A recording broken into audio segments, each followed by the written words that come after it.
The crystal chandeliers of the Hamilton Hotel's grand ballroom cast a warm glow over the city's elite, gathered for my mother's annual charity gala. I adjusted my simple black blazer, watching from the valet station as guests arrived in their designer evening wear.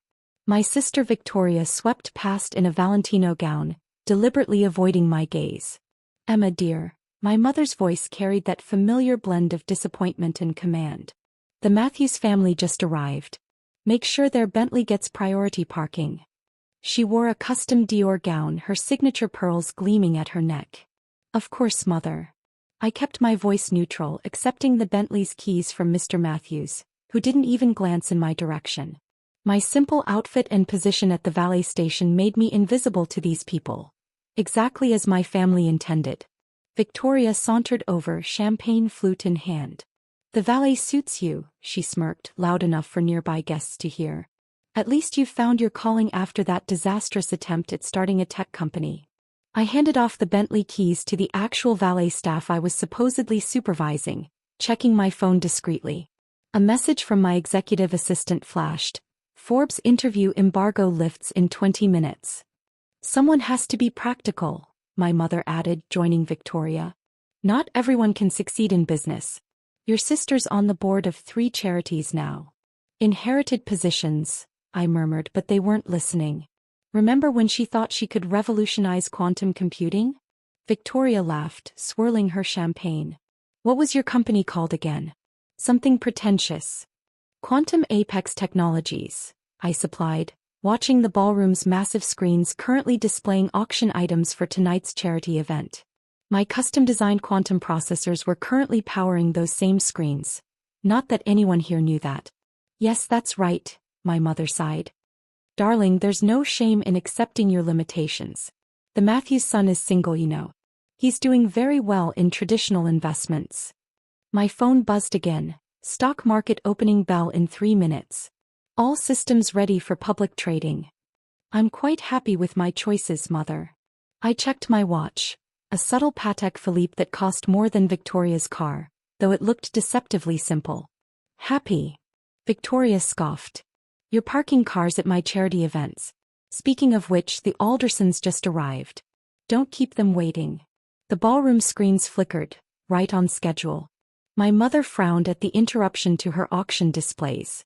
"What's wrong with the system?" "Must be that budget tech company you hired," Victoria said with another smirk in my direction. The screens went black momentarily, then the Forbes logo appeared. The room's attention shifted to the sudden change. My mother raised her hand to signal the tech team, but froze as the headline appeared. "Youngest female billionaire revealed. Quantum Apex Technologies goes public." My face filled every screen in the ballroom. The article headline continued. "Emma Williams, 29, revolutionizes computing industry with breakthrough quantum processor design. Estimated net worth, $8.7 billion. The sound of pearls scattering across marble broke the sudden silence.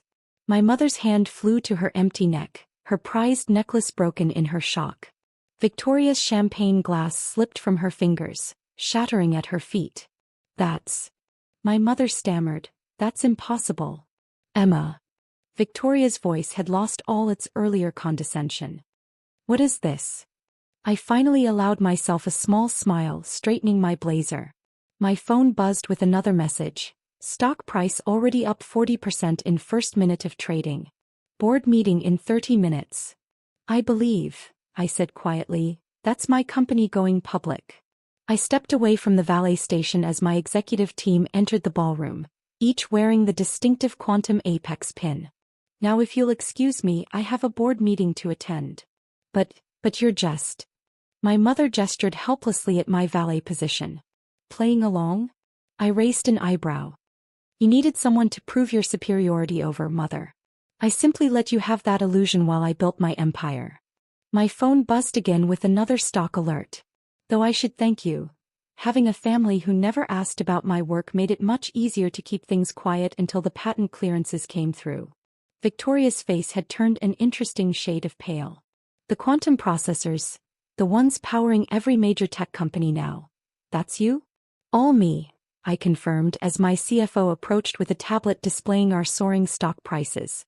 And now if you'll excuse me, I believe I'm done parking cars for the evening. I have an empire to run. I turned away from their shocked faces, accepting the tablet from my CFO. Behind me, I could hear the Forbes article being read aloud by excited gala attendees, my mother's pearls still scattered across the marble floor like the pieces of her shattered illusions. The night was just beginning. The ballroom erupted into controlled chaos. The elegant facade of the city's elite cracked as phones emerged from designer clutches and tuxedo pockets, all frantically Googling my name and company. The auction items on the screens had been replaced by a scrolling ticker of Quantum Apex's skyrocketing stock prices. My executive team formed a subtle barrier between me and the suddenly very interested crowd. Sarah, my CFO, handed me a sleek laptop displaying our real-time market performance. $12.3 billion and climbing, she murmured. The market's responding even better than projected. Victoria recovered first, her social training kicking in as she attempted to salvage her position. Emma, darling, she stepped forward, voice honey-sweet. Why didn't you tell us? We're family. I kept my eyes on the laptop, analyzing the numbers. The same family that said I was embarrassing myself with my little computer project? That was... My mother started, still staring at her scattered pearls. 3 months ago, I finished for her. A Christmas dinner. Right before you suggested I take a receptionist position at Victoria's husband's company to learn real business. The Matthews family approached, led by their son James, the one my mother had been trying to set me up with all evening. His father spoke first. Miss Williams, we had no idea. Perhaps we could discuss some potential partnerships. My team will reach out to schedule a meeting, I replied smoothly, not looking up from the data. Though I should mention we're quite selective with our collaborations. My phone buzzed, the secure line used only by my inner circle. The European markets are opening in 5 minutes, my VP of Global Operations reported. Asian markets are already responding to our IPO. Victoria tried again, stepping closer. Sister dear, surely we can. Mrs. Blake, my head of security, interrupted politely but firmly, using Victoria's married name. Please maintain appropriate distance from the CEO. The look on Victoria's face, realizing she needed permission to approach her own sister, was a moment I filed away carefully. My mother finally found her voice properly. Emma, stop this theatrical display. We are your family. I closed the laptop, meeting her eyes. Interesting. When exactly did you start claiming me again? Before or after the billion-dollar valuation? Now see here, she began, but the appearance of additional security personnel made her step back. Ms. Williams, Sarah interrupted. The board is waiting in the private suite. I nodded, then turned to address the room at large. Ladies and gentlemen, I apologize for interrupting the charity gala. Please return to your evening. My team will be happy to schedule meetings through the proper channels. As I turned to leave, Victoria grabbed my arm. You can't just walk away. Do you know how this makes us look? I glanced at her hand until she released me. About as invisible as you made me feel. But don't worry, sister dear. Unlike you, I don't need to derive my worth from other people's opinions. The family name, my mother started, is now associated with the largest tech IPO in history. I finished. You're welcome. The grand ballroom doors opened, revealing my waiting helicopter on the hotel's rooftop landing pad. The rhythmic whir of its blades provided a perfect backdrop to my exit. Oh, and mother? I paused at the doorway. About the auction tonight, Quantum Apex will match all donations multiplied by 10. Consider it my last contribution to Victoria's charitable endeavors. The screens behind me updated with the news, causing another wave of murmurs through the crowd. Victoria's face flushed as she realized her crowning achievement, raising $2 million for her chosen charity, would be overshadowed by my $20 million matching donation. The quantum processors running this building's security? I added, unable to resist one final twist. Consider them a gift. Though you might want to upgrade your tech team, they never even noticed they were testing my prototype systems. I could hear the guests' excited whispers as I left, the same people who had watched me park their cars now frantically pulling out their phones to buy stock in my company. My mother's voice carried one last time. Emma Catherine Williams, we are not finished discussing this. I turned back, my silhouette framed by the helicopter's lights. Actually, we are. But don't worry. I'm sure Victoria will be happy to keep parking your social status. After all, it's what she does best. The sound of another champagne glass shattering followed me out. Sarah fell into step beside me as we headed to the helicopter. Stock price just hit $300 per share. The board's waiting to discuss expansion plans. I nodded, feeling the weight of my phone, filled with hundreds of suddenly urgent messages from family friends who had ignored my existence for years. And your sister's charity board? Sarah added with a slight smile. They've called an emergency meeting to discuss replacing her with you as chairperson. Decline, I said, climbing into the helicopter. I prefer to build things, not inherit them. As we lifted off, I could see my mother and sister through the ballroom's glass ceiling, their faces upturned, watching their carefully constructed social hierarchy disappear into the night sky along with me. The city lights spread out below, each building's computer system running on my processors, each network carrying my code. I had built this empire in silence, under their noses, using their dismissal as cover. Now it was time to show the world what else I could do. The next morning, the Hamilton Hotel's grandeur was replaced by the sleek minimalism of Quantum Apex's top-floor headquarters. Floor-to-ceiling windows offered a panoramic view of the city I now partly owned, though few knew the extent of my real estate holdings. Yet.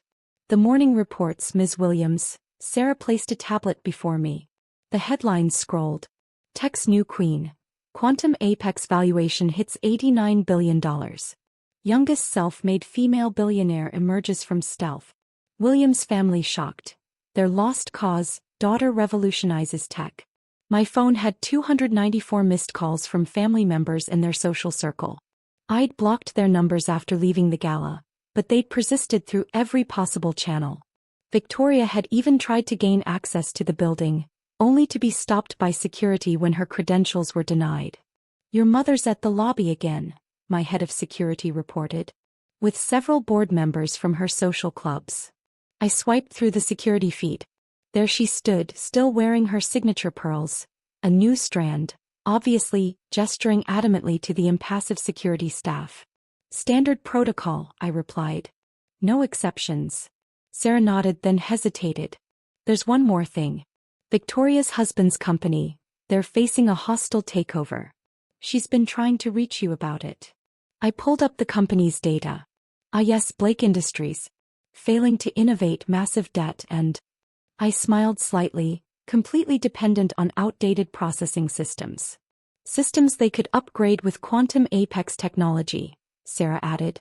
They could, I agreed, if they'd listened 3 years ago when I offered a partnership. Before they laughed me out of their boardroom.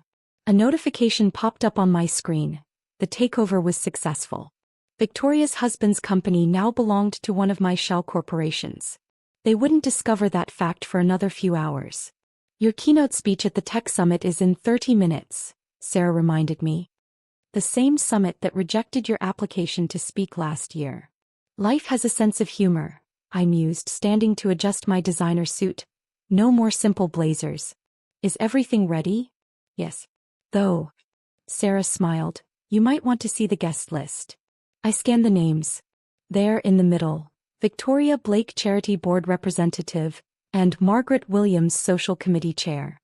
They'd pulled strings to attend, undoubtedly expecting to corner me. Perfect, I said, gathering my materials. Time to finish this. The summit's auditorium was packed. My entrance silenced the crowd. No longer the invisible car parker, but a force that had transformed their industry overnight. I approached the podium, noting my mother and sister in the third row, both attempting to catch my eye. Last year, I began, I stood in the back of this room watching others discuss the future of technology. When I approached investors here with my quantum computing concepts, I was told to be realistic. To know my place. The audience shifted uncomfortably. Many had been those very investors. Today, Quantum Apex processors power 80% of global computing systems. Our technology has revolutionized everything from medical research to space exploration. And we're just getting started. I clicked to the next slide, revealing our newest project. Gasps filled the room. We're not just changing computers. We're transforming cities. Our Smart City initiative launches next month, beginning right here. Every building, every system, every network, integrated, optimized, and evolved. In the third row, my mother's face paled as she realized the implications. The social power she'd cultivated through decades of galas and charity events was nothing compared to what I'd built in silence. But perhaps the most important lesson, I continued, is about perception. Some of you knew me as the girl parking your cars. Others dismissed me as a failed entrepreneur. That perception gave me the freedom to build an empire right under your noses. Victoria shifted in her seat, no longer trying to catch my eye. So thank you, I said, to everyone who underestimated me. Your dismissal was the greatest gift you could have given. The presentation ended to thunderous applause. As the crowd rose for a standing ovation, I noticed my mother and sister remaining seated, finally understanding what they'd lost. Later in my office, Sarah brought in one final report. Blake Industries stock has dropped 90% since the takeover news. Victoria's husband has stepped down as CEO. Have our acquisition team prepare an offer, I replied. Well below market value, of course. And ensure the press release emphasizes our plans to completely restructure the company's outdated management. And the charity board position they offered? Decline. But donate double the amount Victoria raised last year. Anonymously. Sarah smiled, understanding. Let them wonder, let them watch their influence fade as mine grew. My phone buzzed with a message from the building's security. My mother and sister had finally left the lobby.